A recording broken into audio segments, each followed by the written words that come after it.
ಕಳಬೇಡ ಕೊಳಬೇಡ, ಹುಸಿಯ ನುಡಿಯಲೂ ಬೇಡ, ಮುನಿಯಬೇಡ, ಅನ್ಯರಿಗೆ ಅಸಹ್ಯ ಪಡಬೇಡ, ತನ್ನ ಬಣ್ಣಿಸಬೇಡ, ಇದರ ಹಳಿಯಲೂ ಬೇಡ. ಇದೇ ಅಂತರಂಗ ಶುದ್ಧಿ, ಇದೇ ಬಹಿರಂಗ ಶುದ್ಧಿ, ಇದೇ ನಮ್ಮ ಕೂಡಲ ಸಂಗಮ ದೇವ ಒಲಿಯುವ ಪರಿ.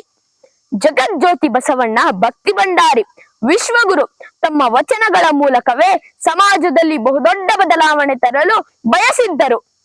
ಜನರಲ್ಲಿ ಜ್ಞಾನದ ದೀವಿಗೆ ಹಚ್ಚಿದ ಮಹಾನ್ ಮಾನವತಾವಾದಿ, 12ನೇ ಶತಮಾನದ ಬಹುದೊಡ್ಡ ಸಮಾಜ ಸುಧಾರಕರು.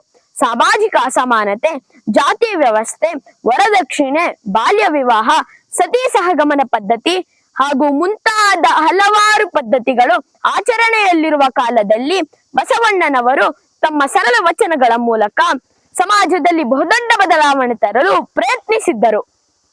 ಬಸವಣ್ಣನವರ ಅನುಭವ ಮಂಟಪ ಎಂಬುದೇ ಅತಿ ಅದ್ಭುತ ಪರಿಕಲ್ಪನೆ. ಇದನ್ನು ಎಲ್ಲಾ ವರ್ಗದವರನ್ನ ಒಂದೆಡೆ ತರಲು ಪ್ರಯತ್ನಿಸಿದ್ದರು. ಇದು ವಿಶ್ವದ ಮೊದಲ ಸಂಸತ್ ಕೂಡ ಹೌದು. ಬಸವಣ್ಣನವರ ತತ್ವ ಆದರ್ಶಗಳು, ಚಿಂತನೆಗಳು ಇವತ್ತಿಗೂ ಪ್ರಸ್ತುತ. ಇದು ಜೀವನದ ಪಾಠವೂ ಹೌದು. ಬಸವಣ್ಣನವರು ಹಾಕಿಕೊಟ್ಟ ದಾರಿಯಲ್ಲಿ ಸಾಗಿದರೆ ಜೀವನವೂ ಸುಖಮಯ, ಸಮಾಜವೂ ಸುಂದರ.